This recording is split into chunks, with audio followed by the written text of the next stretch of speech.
देखिए नेता तो माने हम सनफ मला शान से कहते थे मुकेश सहनी को, हम लोग नेता माने ना भाई मुकेश सहनी को। लेकिन मुकेश सहनी को उन्होंने बोला था कि तेजस्वी यादव के बारे में मुकेश सहनी बोला था ना कि हमको पीठ पीछे छुरा घोप दिया। हाँ हाँ मुकेश सहनी बोले थे हाँ। जब इससे आप दोस्ती नहीं करेंगे, लेकिन मुकेश सहनी से ही जाके दोस्ती कर बैठे। तो आप ये कह रहे कहते हैं मुकेश सहनी शान से कहते हैं कि हम मलाह का बेटा हूँ, हमको पीठ पीछे छुरा घोप दिया, फिर जाके उससे दोस्ती कर लिए। तो आप ये कहते हो कि वो भी कहीं ना कहीं मैं अपने मलाह समाज को सावधान करना चाहता हूँ जी बिल्कुल, ऐसे लोग से बचे जो कहता है कि मैं बेटा हूँ, भाई हूँ। ये देशद्रोही, ये कुलद्रोही है। मुकेश सहनी कुलद्रोही है। तो साथियों मुकेश सहनी भी समाज के दागबाजी के आप ये कह रहे हो कि समाज के पीछे खंजर भोंका है। मैं खुलौट मलाह का बच्चा हूँ, हमको गाय सुअर दोनों हराम है, अंडा मुर्गा तारी दारू सब हराम है। मैं पढ़ा हूँ, सत्य बराबर तप नहीं, झूठ बराबर पाप नहीं, ईमानदारी से बड़ा कोई पूंजी नहीं, और माता पिता से बढ़ के कोई भगवान ही नहीं है धरती पर। घंटी कंटी लटकाने से कोई फायदा है नहीं। ये मुकेश सहनी हमारे मलाह समाज को बदनाम कर दिया। क्या बदनाम किया है? मतलब उदाहरण वो जो दगाबाजी क्या है, पलटी मार गया, वही क्या आप कह रहे हैं? हाँ, ये कहते थे कि मैं शान से सनफ मलाह हूँ, मलाह का बेटा हूँ, लेकिन वो तो अभी भी कहते हैं ना। ये जानबूझ के मलाह समाज को जो है धकेल दिया नीचे गड्ढे में। मलाह के नाम पर कीचड़ उछालने का काम किया मुकेश सहनी। मैं भी मलाह का बच्चा हूँ, मैं खुलौट मलाह का बच्चा हूँ। हमको तारी दारू अंडा मुर्गा गाय सुअर सब हराम है। मैं ठगने वाले में से नहीं हूँ, मैं सेवा करने वाले में से हूँ।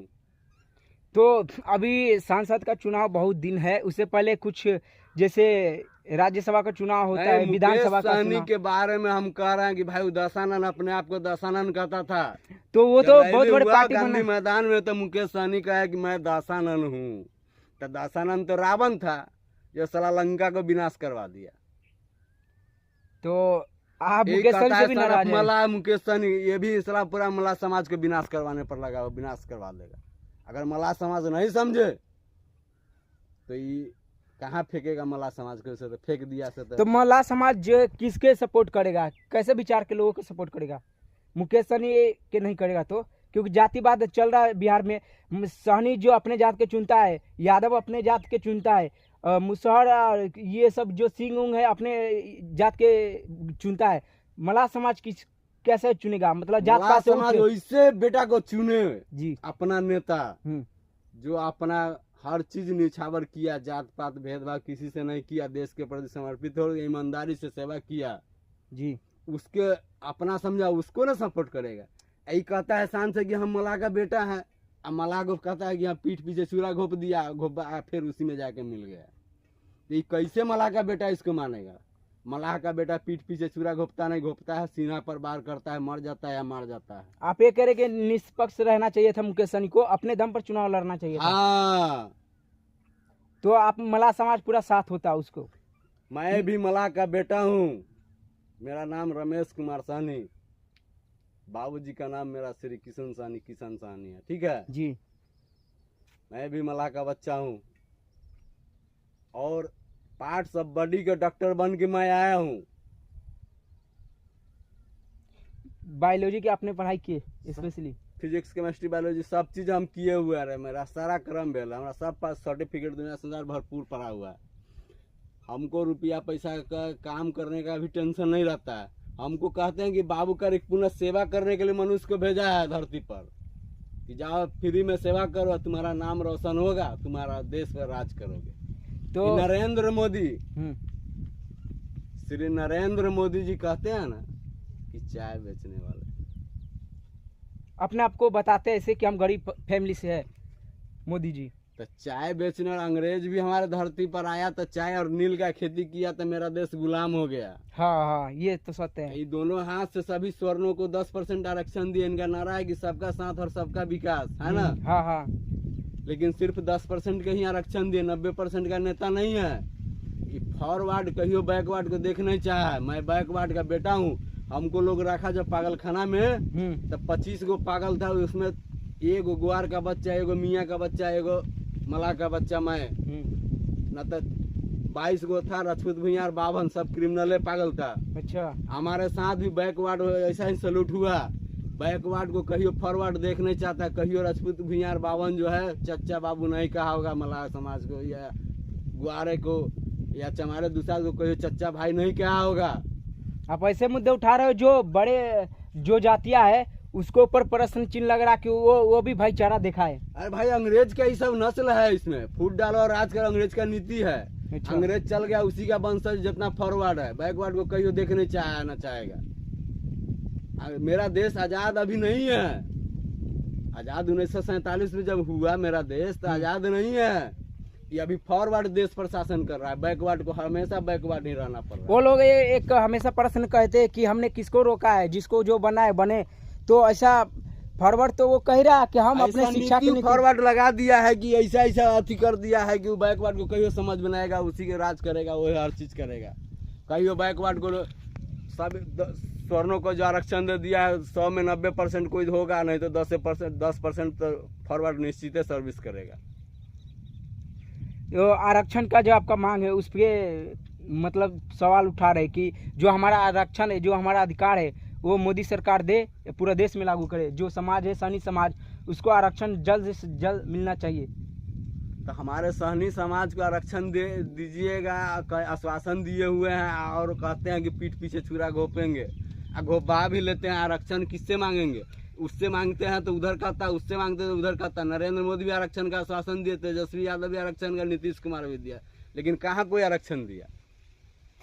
सब देश के जनता को गुमराह किया जा रहा है। तो आप ये मानते हैं कि संविधान में कहीं ना कहीं चेंज होना चाहिए, क्योंकि बहुत सारी चीज़ें अंग्रेजों का चल रहा। अंग्रेज का आपने बात किया, जैसे Indian forest act, Indian police act 1860 में बना, इंडियन फॉरेस्ट एक्ट 1861 में बना। उसी तरह income tax, municipal corporation tax, ये सब अंग्रेजों का लगाया गया था। इससे सब भी चेंज करना पड़ेगा क्योंकि ये सब अंग्रेज का ही है। तो इसका क्या आपने विचार है?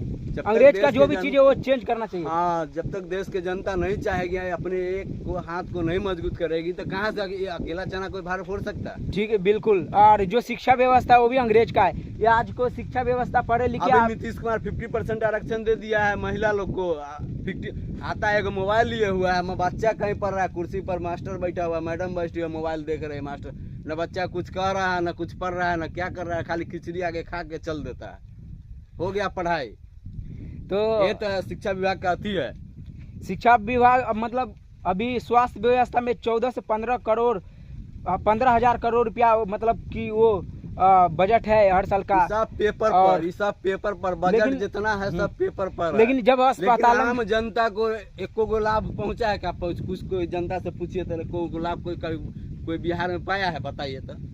ये सब पेपर पर लाभ पाया जाता है, यहाँ पेपरबाजी हो रहा है। तो आप ग्राउंड लेवल यहाँ जनता को गुमराह किया जा रहा है। एक और आंकड़ा देता हूँ आपको, जैसे हॉस्पिटल में जाता है तो पहले होता था कि इलाज एकदम जड़ के पकड़ लेता था और डॉक्टर उसके पास रहता था जब तक स्थिति ठीक ना हो जाए, उस टाइम तक उसका इलाज करता था। लेकिन आजकल पहले पर्ची कटाओ, उसके बाद उस काउंटर पर जाओ, उस काउंटर पर जाओ। ये मतलब तमाम तरह के तामझाम जो इस प्रक्रिया से गुजरना जा रहा है, इसके ऊपर क्या? तो हमको बाबू करीब पुनर्जीवित करके भेजे हैं कि जाओ जनता से कहो, जनता से अपील करो कि भाई मेरे बात सुनो, हमारे साथ जो हुआ है अगला को सुनाओ। हमको लोग रखा मरने के लिए, लेकिन हम तो पुनः वहाँ से जीवित आ गए हैं। भाई सेवा का मौका मिले, तुम भी ठीक अगर कहीं हो जाता, तुम्हारा बाल बच्चा अच्छा से कमाए का अच्छा ना रहेगा, हम भी अच्छा रहेंगे, सब समाज अच्छा रहेगा तब ना चाहेगा। हम अकेले हमको अच्छा रहने से हो जाएगा? स्वास्थ्य व्यवस्था में आप क्या बदलाव करेंगे? छोटा सा सारा बदलाव कर देंगे। कोई ऐसा मतलब प्लानिंग, कोई उदाहरण दीजिए इसे। उदाहरण दे क्या? उदाहरण तो हम सामने खड़ा है। देखिए हमारे कोई अंग में अगर दाग है वो भी क्लीन है। हमारे शरीर में कोई बहुत बार हम एक्सीडेंटल भी हैं। हमको 4 चक्का से जा रहे थे, 10 चक्का वाला भी सामने उड़ा दिया, उसमें से भी पुनः आया। वहाँ नहीं मरे तो फिर पागलखाना में रख दिया मरने के लिए, तो वहाँ भी नहीं मरे तो यहाँ भी मारा गया लोग, यहाँ भी नहीं मरे फिर सेवा करने के लिए पुनः जीवित हो गए। तो दोस्तों ये था रमेश भैया, अपना जो भी विचार है वो रखा हुआ था। अपना राय जरूर कमेंट में लिखना। आखिरी में यही कहेंगे कि सारे नेता अपने पार्टी का जय बोलता है, कोई बोलता है आरजेडी जिंदाबाद, कोई बोलता है भारत माता की जय, भारत वंदे मातरम। तो वंदे दोस्तों, मातरम। देश का जय होना चाहिए, बिहार का जय होना चाहिए, ना कि किसी पार्टी का जय होना चाहिए। जय हिंद। जय भारत।